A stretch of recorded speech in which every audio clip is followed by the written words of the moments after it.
இப்ப இது வரைக்கும் இந்த போராட்டம் வரைக்கும் வந்து இந்து முன்னணிக்கு வெற்றின்னு ஒத்துக்குவீங்களா? ஐயா இந்து முன்னணி எப்படி இங்க வெற்றி பெறும்?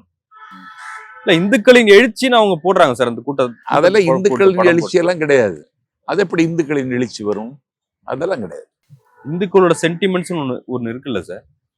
இந்துக்களுக்கு சென்டிமெண்ட்னா நான் இந்து தான், எனக்கு என்ன சென்டிமெண்ட் இருக்கு?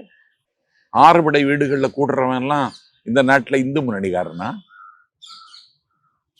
ஆறுபடை வீடு இருக்குல்லங்க, திருப்பரங்குன்றம், பழமுதிர் சோலை, சுவாமிமலை,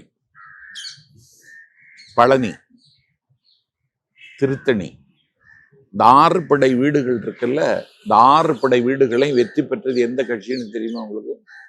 சட்டமன்ற உறுப்பினரா? திமுக தான். திமுக. அது மட்டும் இல்ல, இன்னொரு அதிசயம் தெரியுமா? முருகன் சிவபெருமானுக்கு இதோபதேசம் செய்த இடம் சுவாமிமலை. ஓம் என்கிற பிரணவத்தினுடைய பொருள் சிவபெருமான் தெரியாமல் இருந்தார். அவருக்கு அந்த மந்திரத்தினுடைய அருமையை சொல்லி கொடுத்தவர் முருகன். அந்த முருகன் சிவபெருமானுக்கு பாடம் நடத்திய இடம் சுவாமிமலை. அந்த சுவாமிமலை எந்த தொகுதி தெரியுமா? பாபநாசம். அங்க யார் எம்எல்ஏ தெரியுமா?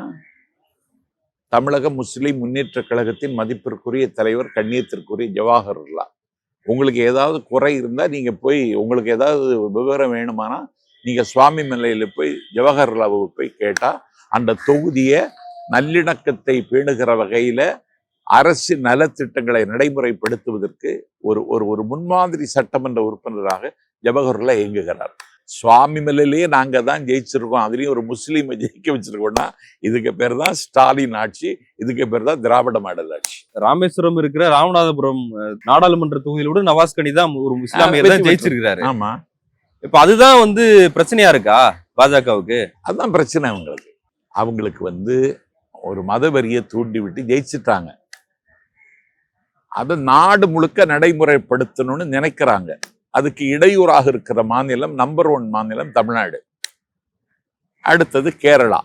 இங்கெல்லாம் கால் ஊன முடியுமான்னு போடுகிற வேடம் இது. இந்த வேடம் சீக்கிரம் கலைஞ்சு போகும். நாளைக்கே தெரிஞ்சிடும் ஈரோட்டில் இவங்க என்ன நிலைமைக்கு ஆளானாங்க.